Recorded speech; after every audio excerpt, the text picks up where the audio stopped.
Hi everyone, आप सभी का फिर से एक नए वीडियो में स्वागत है। जैसा कि अभी हम नन हिंदी का सीरीज चला रहे हैं, उस नन हिंदी के सीरीज को क्रमशः आगे बढ़ाते हुए हम अभी तक 9 पार्ट कर चुके हैं। आज हम लोग 10वां पार्ट करेंगे, जिस पार्ट का नाम है ईर्ष्या तू न गई मेरे मन से, जिसके लेखक है रामधारी सिंह दिनकर जी।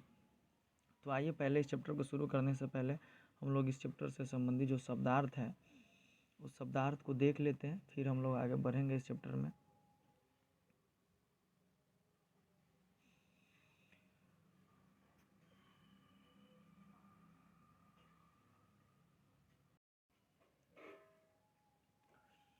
तो पहला है हरास। हरास का अर्थ होता है गिरावट या कमी। दूसरा है ग्रामोफोन। ग्रामोफोन का मतलब होता है रिकॉर्ड प्लेयर, शब्द ध्वनियों को टेप करके पुनः सुनाने वाला यंत्र। ध्येय का मतलब होता है लक्ष्य। सुकर्म का मतलब होता है अच्छा काम। बदतर का मतलब होता है खराब। बनिस्बत का मतलब होता है बजाय या अलावा। प्रतिद्वंदी का मतलब होता है विपक्षी या मुकाबला करने वाला। व्यापी का मतलब होता है फैलाव। स्पर्धा का मतलब होता है प्रतियोगिता। संकीर्ण का मतलब होता है तंग या सिकरा हुआ। और उन्नत का मतलब होता है ऊंचा, अच्छा, विकसित। तो ये इस चैप्टर से संबंधित क्या थे शब्दार्थ। अब हम लोग इस चैप्टर को आगे करके पढ़ेंगे, एक एक लाइन को देखेंगे, एक एक पंक्ति को देखेंगे कि क्या कहा गया है। तो सबसे पहले लेखक के बारे में हम लोग जानते हैं कि इस चैप्टर के जो लेखक हैं उनका नाम क्या है। तो उनका नाम है रामधारी सिंह दिनकर जी। ठीक है, लेखक ने इस चैप्टर में क्या बताया है, किस चीज़ के बारे में जानना है। सबसे पहले इतने बात जान लीजिए, इस चैप्टर का नाम क्या है, ईर्ष्या तू न गई मेरे मन से। ईर्ष्या जो दूसरे को देखकर जलने की जो हम लोगों की प्रवृत्ति होती है, उसी को हम लोग क्या कहते हैं, ईर्ष्या कहते हैं। और ये किसी भी व्यक्ति के मन से नहीं जाती है। एक दूसरे को देखकर हमेशा उसके अंदर ईर्ष्या आता है तो आता ही रहता है। अब उसी दरमियान में इस चैप्टर के जो रामधारी सिंह दिनकर साहब है कि इस रोचक निबंध है, यह एक प्रकार का क्या है, ईर्ष्या तू न गई मेरे मन से, यह एक प्रकार का क्या है जी, तो निबंध है। लेखक कौन है, तो रामधारी सिंह दिनकर जी हैं। इस रोचक निबंध में जीवन के रोजमर्रा के व्यवहारों पर टिप्पणी है और सही संतुलित जीवन के प्रति एक दृष्टिकोण विकसित करने की सीख है। जीवन कौशल अध्ययन का एक उल्लेखनीय पहलू है। तनावों को कम करने में व्यक्ति की अपनी अंतरात्मा खास योगदान देती है। यह निबंध इस अंतर्निहित समझ को विकसित करता है। शीर्षक रोचक है और पहली नज़र में पढ़ने का आमंत्रण देता है। बिहार के यशस्वी साहित्यकार दिनकर की रचना संसार की विविधता को भी समझने में पाठ क्या है, सहायक है। मतलब यह जो पाठ है इसमें आपको मुख्यतः ईर्ष्या के बारे में बताया गया है। ईर्ष्यालु व्यक्ति जो उसके पास सारे सुख संपत्ति के साधन होने के बावजूद भी वो अपने दूसरे व्यक्ति को देखकर, उसके उन्नति को, उसके तरक्की को देखकर हमेशा क्या रहते हैं, ललायित रहते हैं। इस पर व्यंग किया गया हुआ है। इसी चीज़ को समझाया गया है कि भाई हमें उस चीज़ से बच के रहना है। दूसरे से जो हमारी जलन होती है उस जलन को हमें कम करना है। इसी चैप्टर का मुख्य मुद्दा है। तो इस चैप्टर के प्लॉट में यह बताया गया है कि एक वकील साहब रहते हैं और एक बीमा एजेंट साहब रहते हैं। ये हुए वकील साहब और ये हुए बीमा एजेंट साहब। बीमा एजेंट साहब के पास कार और दुनिया जहान सारे लाइफ अपना जीते रहते हैं। वकील साहब का भी घर परिवार बहुत ही अच्छा रहता है, बाल बच्चा भी सभी अच्छा रहता है, लेकिन इनको हमेशा बीमा एजेंट साहब से क्या होती रहती है, ईर्ष्या होती रहती है। बीमा एजेंट साहब की एक एक खुशी इनको तीर की तरह चुभता रहता है, मतलब उनका खुशी इनको बर्दाश्त नहीं होता है। इसी पर ईर्ष्या के भाव को ही कवि लेखक रामधारी सिंह दिनकर जी हमें बताने का कोशिश किए हैं। चलिए आइए देखिए, यहाँ पर लेखक खुद अपने आप को रख के अपने घर के इस आसपास में जो दोनों आदमी हैं उसके ऊपर व्यंग करने का कोशिश कर रहे हैं। तो चलिए देखते हैं क्या क्या कुछ इसमें बताया गया है। तो देखिए क्या कहता है कि मेरे घर के दाहिने ओर, किधर, तो मेरे घर के दाहिने ओर क्या है, मेरे घर के दाहिने एक वकील रहते हैं जो खाने पीने से अच्छे हैं, दोस्तों को भी खूब खिलाते हैं और सभा सोसाइटियों में भी काफ़ी भाग लेते हैं। बाल बच्चों से भरा पूरा परिवार है, नौकर भी सुख देने वाले और पत्नी भी अत्यंत मृदु भाषणी है। मृदु भाषणी कहने का मतलब होता है मीठा बोलने वाले। मतलब सब कुछ से वकील साहब का जो घर है वो भरा पूरा है। सभी लोग ठीक है, पत्नी भी ठीक है, नौकर भी सही समय पर सारा काम करके देता है। लेखक कहते हैं कि भला एक सुखी मनुष्य को क्या चाहिए, मगर वे सुखी नहीं हैं। उनके भीतर कौन सा दाह है इसे मैं भली भांति जानता हूँ। दरअसल उनकी बगल में जो बीमा एजेंट है उनके विभव का मतलब होता है उनके संपत्ति का वृद्धि से वकील साहब का कलेजा जलता रहता है। वकील साहब को भगवान ने जो कुछ दे रखा है वह उनके लिए काफ़ी नहीं दिखता।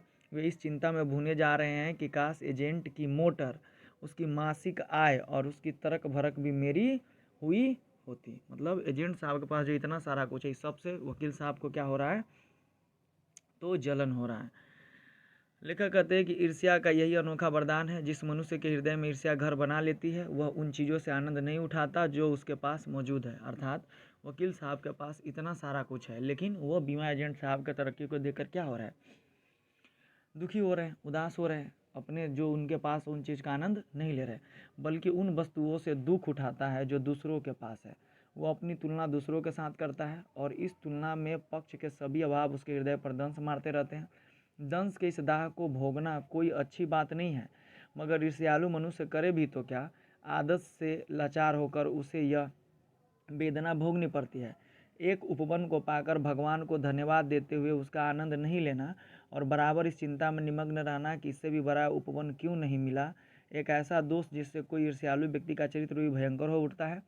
अपने अभाव पर दिन रात सोचते सोचते वो सृष्टि की प्रक्रिया को भूलकर विनाश में लग जाता है और अपनी उन्नति के लिए उद्यम करना छोड़कर वो दूसरों को हानि पहुंचाने को ही अपना श्रेष्ठ कर्तव्य समझने लगता है।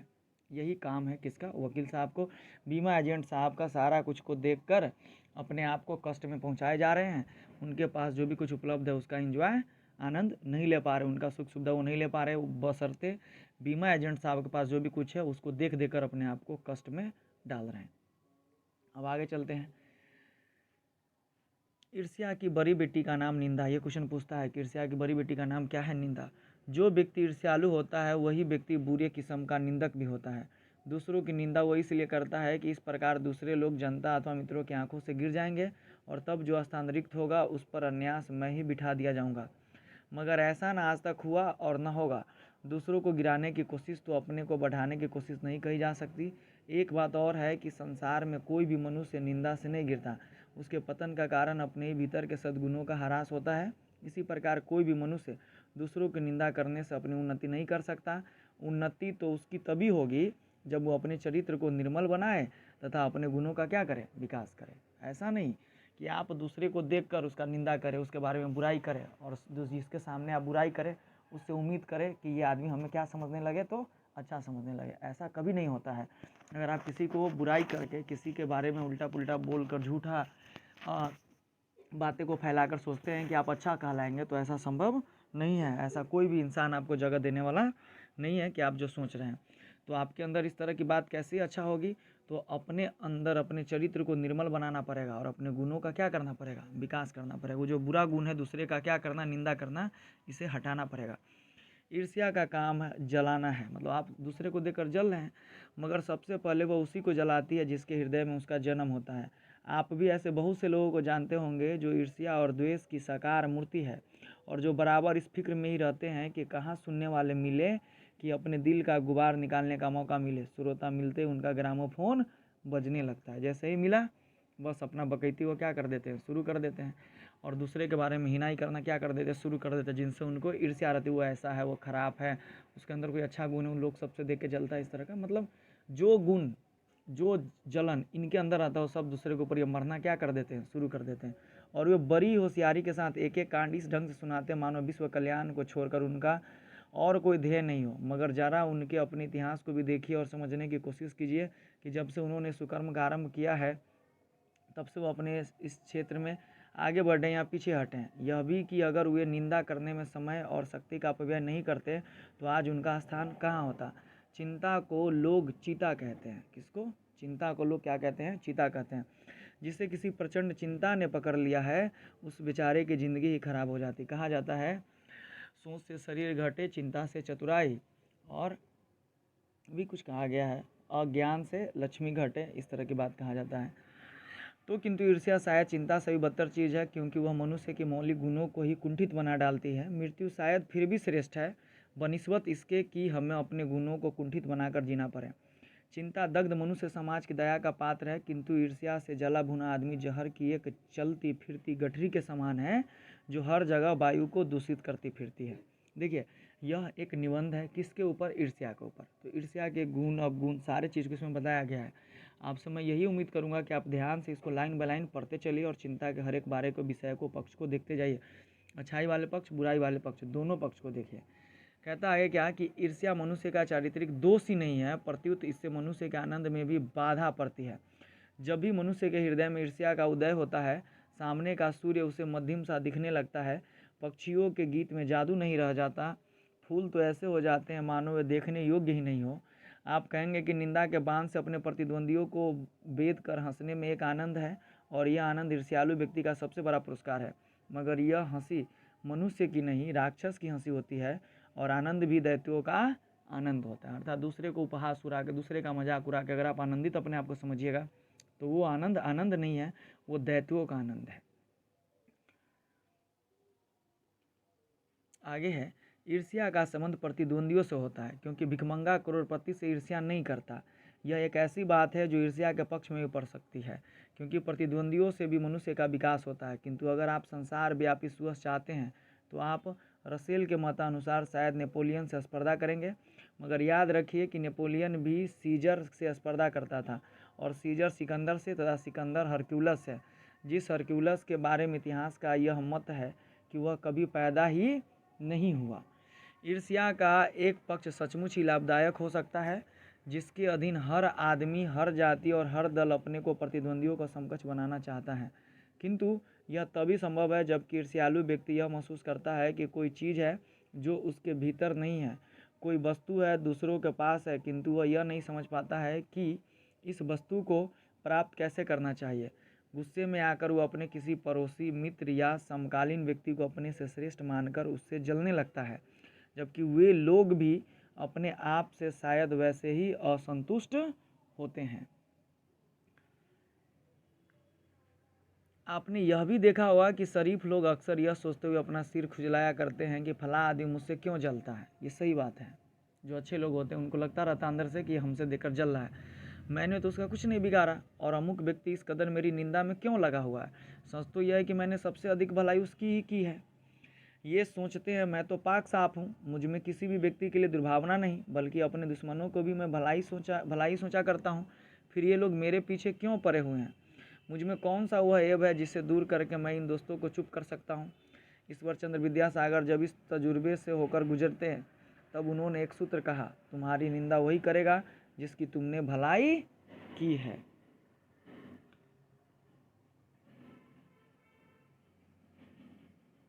और निस्ते जब इस कूचे से होकर निकला तब उसने जोरों का एक ठहाका लगाया और कहा कि यार ये तो बाजार की मक्खियाँ हैं जो अकारण हमारे चारों ओर भिनभिनाया करती है।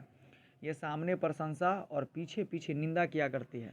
हम इनके दिमाग पर बैठे हुए हैं। ये मक्खियाँ हमें भूल नहीं सकती, और चूंकि ये हमारे बारे में बहुत सोचा करती है इसलिए ये हमसे डरती है और हम पर शंका भी करती है।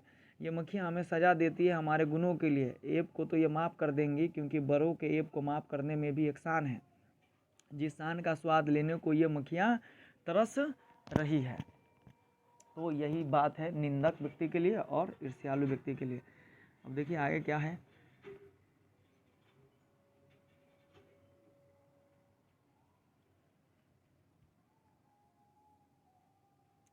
जिनका चरित्र उन्नत है, जिनका हृदय निर्मल और विशाल है, वह कहते हैं इन बेचारों की बातों से क्या चिढ़ना, ये तो खुद ही छोटे हैं। मगर जिनका दिल छोटा और दृष्टि संकीर्ण है, वे मानते हैं कि जितनी भी बड़ी हस्तियां हैं उनकी निंदा ही ठीक है, और जब हम उनके प्रति उदारता और भलमानसता का बर्ताव करते हैं तब भी वे यही समझते हैं कि हम उनसे घृणा कर रहे हैं, और हम चाहे उनका जितना उपकार करें बदले में हमें अपकार ही मिलेगा। मतलब उस पर हम कितना भी भलाई कर दें उसका, लेकिन उससे हमको क्या होगा, बुराई होगा। दरअसल हम जो उसकी निंदा का जवाब नहीं देकर चुप्पी साधे रहते हैं, इसे भी वे हमारा अहंकार समझते हैं। खुशी तो उन्हें तभी हो सकती है जब हम उनके धरातल पर उतरकर उनके छोटेपन के भागीदारी बन जाए। सारे अनुभवों को निचरकर निश्चय ने एक दूसरा सूत्र कहा, आदमी में जो गुण महान समझे जाते हैं उन्हीं के चलते लोग उससे जलते भी हैं।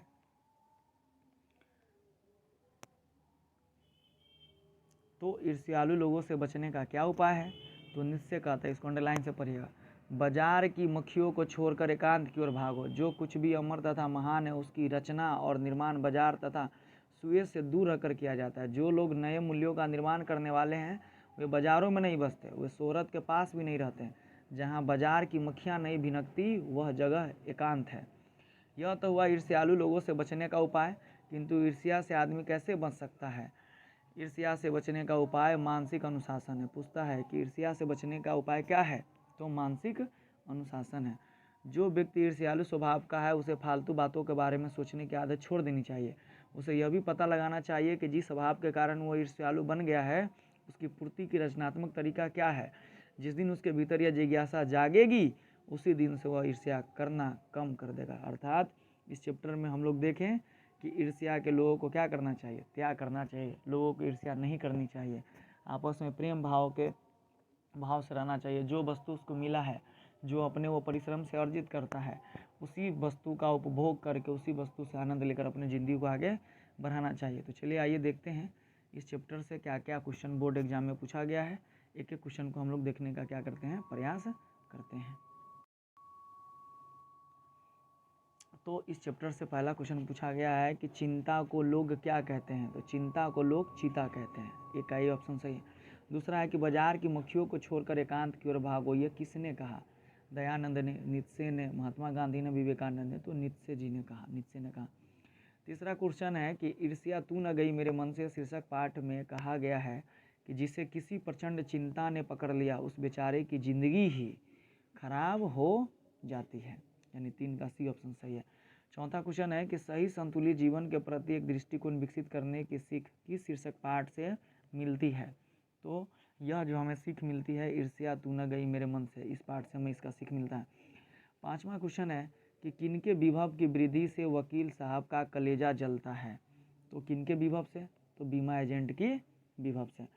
छठा क्वेश्चन है कि किसी व्यक्ति के पतन का कारण क्या होता है, तो किसी भी व्यक्ति के पतन का कारण होता है गरीबी, अमीरी, झूठ बोलना, सद्गुणों का ह्रास, अच्छे गुणों का ह्रास। सातवां क्वेश्चन है कि ईर्ष्या की संबंध किससे होता है, तो ईर्ष्या का जो संबंध है वो प्रतिद्वंदियों से होता है, यानी 7 का बी ऑप्शन सही है। 8 नंबर क्वेश्चन है ईर्ष्या तू न गई मेरे मन से निबंध में हृदय पर दंश के दाह को कौन भोगता है, तो ईर्ष्यालु व्यक्ति भोगते हैं। 9वां क्वेश्चन है कि ईर्ष्या का संबंध होता है, तो ईर्ष्या का जो संबंध है वो प्रतिद्वंदिता से होता है। 10वां क्वेश्चन है कि तुम्हारी निंदा वही करेगा जिसकी तुमने भलाई की है, किसने कहा है, तो यह ईश्वर चंद्र विद्यासागर ने कहा है। 11 नंबर क्वेश्चन है कि ईर्ष्या को क्या कहा गया है, तो ईर्ष्या को अनोखा वरदान कहा गया है। 12 नंबर क्वेश्चन है कि दिनकर किस रचनाकार के नाम से जुड़ा है, तो दिनकर जो है वह रामधारी सिंह जी के नाम से जुड़ा है, दिया भी है। 13 नंबर क्वेश्चन है कि नेपोलियन भी स्पर्धा करता था किससे, सीजर से, ये क्वेश्चन बार बार आता है, नेपोलियन किससे स्पर्धा करता था, तो सीजर से स्पर्धा करता था। 14 नंबर क्वेश्चन है कि हमें नहीं होना चाहिए क्या चीज़, ईर्ष्यालु, यानी 14 का सी ऑप्शन सही है। 15 नंबर क्वेश्चन है कि ईर्ष्या तू न गई मेरे मन से पाठ के लेखक है, तो ईर्ष्या तू न गई मेरे मन से पाठ के लेखक है कौन, तो रामधारी सिंह दिनकर साहब है, 15 का ये ऑप्शन सही है। 16 नंबर क्वेश्चन है कि लेखक के अनुसार निंदा की माँ क्या है, तो निंदा की माँ ईर्ष्या है। कहा गया कि ईर्ष्या की बेटी निंदा है, इसी का उल्टा करके क्वेश्चन आपसे पूछा है कि निंदा की माँ क्या है, तो ईर्ष्या है। इसी तरह से कुछ और क्वेश्चन है जिसे हम लोग देखते हैं। ईर्ष्या तू न गई मेरे मन से पाठ में वकील साहब के बगल में कौन रहते हैं, तो वकील साहब के बगल में कौन रहते हैं, तो बीमा एजेंट साहब रहते हैं। 18 नंबर क्वेश्चन है कि ईर्ष्या सबसे पहले किसे जलाती है, जिसके हृदय में उसका जन्म होता है, जिसके प्रति उसका जन्म होता है, ए और बी दोनों सही, इनमें से कोई नहीं, तो जिसके हृदय में इसका क्या होता है जी, तो जन्म होता है, जिसके हृदय में इसका जन्म होता है उसी को ये सबसे पहले जलाती है। 19 नंबर क्वेश्चन है कि रामधारी सिंह दिनकर का जन्म हुआ था कहाँ, तो रामधारी सिंह दिनकर का जन्म बिहार में हुआ था। 20 नंबर क्वेश्चन है कि वकील साहब है, ईर्ष्यालु है, परोपकारी है, उदासीन है, राजनीतिज्ञ है, तो वकील साहब क्या है, ईर्ष्यालु है। 21 नंबर क्वेश्चन है कि निंदा है, ईर्ष्या की माँ का नाम है, ईर्ष्या की छोटी बेटी का नाम है, ईर्ष्या की बड़ी बेटी का नाम है, ईर्ष्या की नानी का नाम है, तो ईर्ष्या की बड़ी बेटी का नाम है कौन चीज़, निंदा। 22 नंबर क्वेश्चन है कि रामधारी सिंह दिनकर द्वारा रचित पाठ है, तो ईर्ष्या तू न गई मेरे मन से, 22 का ए ऑप्शन सही है। इसी तरह से 23 नंबर क्वेश्चन है कि मूल रूप से रामधारी सिंह दिनकर हैं क्या हैं, तो कवि हैं, 23 का डी ऑप्शन सही है।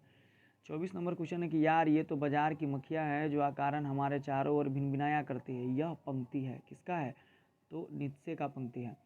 25 नंबर क्वेश्चन है कि लेखक रामधारी सिंह दिनकर के घर के दाहिने कौन रहते हैं, तो लेखक रामधारी सिंह दिनकर के घर के दाहिने वकील साहब रहते हैं। 25 का ये ऑप्शन सही है। 26 नंबर क्वेश्चन है कि लेखक रामधारी सिंह दिनकर के रोचक निबंध ईर्ष्या तू न गई मेरे मन से में किस पर टिप्पणी की गई है? तो इसमें रोजमर्रा के व्यवहारों पर टिप्पणी की गई है। तो 26 का सी ऑप्शन सही है। इसी तरह से लघुत्तरीय क्वेश्चन है कि ईर्ष्या से बचने के क्या उपाय है? 1 नंबर क्वेश्चन है, ईर्ष्या से बचने के क्या उपाय है? तो चलिए आइए देखते हैं कि ईर्ष्या से बचने के क्या उपाय है। तो कहता है कि ईर्ष्यालु मनुष्य आदत से लाचार होते हैं, उन्हें अपने उपवन में आनंद नहीं मिलता, वे दूसरे के सुख से दुखी रहते हैं, वे अपनी उन्नति के लिए उद्यम करना छोड़कर वह दूसरों को हानि पहुंचाने को ही अपना श्रेष्ठ कर्तव्य समझने लगता है, इसीलिए ऐसे व्यक्ति से दूर रहना चाहिए। निश्चय का भी कहना है ईर्ष्यालु लोग बाजार की मक्खियाँ के समान होते हैं, जो अकारण ही हमारे चारों ओर भिनभिनाया करते हैं और हमें कष्ट पहुँचाते हैं, इसीलिए उन्हें छोड़कर एकांत की ओर भाग जाना चाहिए। तो ये एक का आंसर है।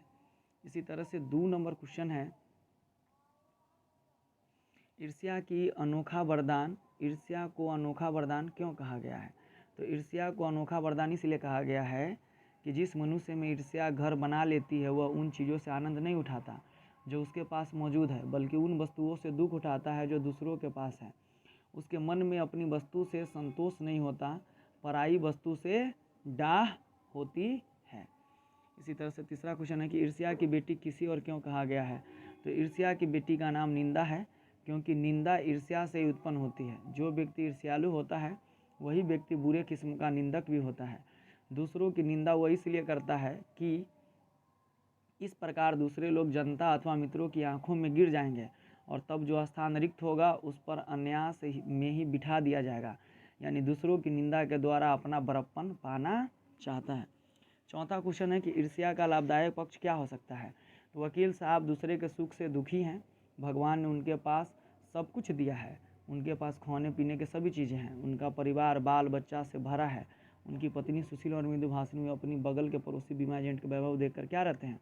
दुखी रहते हैं। यही सब उसका ईर्ष्या का पॉजिटिव पक्ष है। 5वां क्वेश्चन है कि वकील साहब सुखी क्यों नहीं है? तो वकील साहब को भगवान का दिया हुआ सब कुछ है, खाने पीने से अच्छे हैं, बाल बच्चों से भरा पूरा परिवार है, पत्नी भी अत्यंत मृदुभाषिनी, मगर वे सुखी नहीं है। अपने पड़ोस बीमा एजेंट के विभव की वृद्धि से उनका कलेजा जलता रहता है। तो इस तरह से 5 का आंसर हो गया। इसी तरह से कुछ व्याख्यात्मक भी प्रश्न दिया गया है। देखिए आइए व्याख्यात्मक प्रश्न को हम लोग देखते हैं। कहता है कि निम्नलिखित गद्यांश को पढ़कर नीचे लिखे प्रश्नों को उत्तर दीजिए। पहला, ईर्ष्या से बचने का उपाय मानसिक अनुशासन है। जो व्यक्ति ईर्ष्यालु स्वभाव का है उसे फालतू बातों के बारे में सोचने की आदत छोड़ देनी चाहिए। उसे यह भी पता लगाना चाहिए कि जिस स्वभाव के कारण वह ईर्ष्यालु बन गया उसकी पूर्ति का रचनात्मक तरीका क्या है। जिस दिन उसके भीतर यह जिज्ञासा जागेगी उसी दिन से वह ईर्ष्या करना कम कर देगा। पहला क्वेश्चन पूछता है कि प्रस्तुत पंक्ति किस पाठ से उद्धृत है? तो इसका आंसर होगा ईर्ष्या तू न गई मेरे मन से उद्धृत है। दूसरा क्वेश्चन है कि इन पंक्तियों के लेखक कौन है? तो इन पंक्तियों के लेखक कौन है? तो रामधारी सिंह दिनकर साहब है। तीसरा क्वेश्चन है कि ईर्ष्या से बचने का लेखक ने क्या उपाय बताया है? तो ईर्ष्या से बचने का उपाय मानसिक अनुशासन है। फालतू बातों के बारे में सोचना बंद कर देना चाहिए। अभाव की पूर्ति का रचनात्मक तरीका खोजना चाहिए जिससे ईर्ष्या समाप्त हो जाए। चौथा क्वेश्चन है कि रेखांकित शब्दों में उपसर्ग में प्रत्यय को अलग करके लिखिए। अनु जोड़ शासन, तो क्या हो गया? अनुशासन। ईर्ष्या जोड़ लूँ तो क्या बन जाएगा? ईर्ष्यालु। इस तरह से यह चैप्टर आप लोगों का समाप्त हो गया। मैं आशा करता हूँ कि यह पूरे चैप्टर आप लोगों को अच्छा तरीक़ा से समझ में आया होगा, और मैं आप लोग से रिक्वेस्ट भी करता हूँ कि इस पूरे चैप्टर को आप लोग पूरे ध्यान से क्या करिए, देखिए बाई लाइन बाई लाइन। ये चैप्टर बहुत ही इंपॉर्टेंट है। इस चैप्टर से हमेशा एग्जाम में क्वेश्चन आपके एग्जाम में पूछा गया है। हमने क्या किया है कि एक एक चैप्टर को लाइन से पढ़ाया आपको, आप खूब ध्यान से इसको पढ़ें, बार बार देखें। वीडियो देखने के लिए बहुत बहुत धन्यवाद।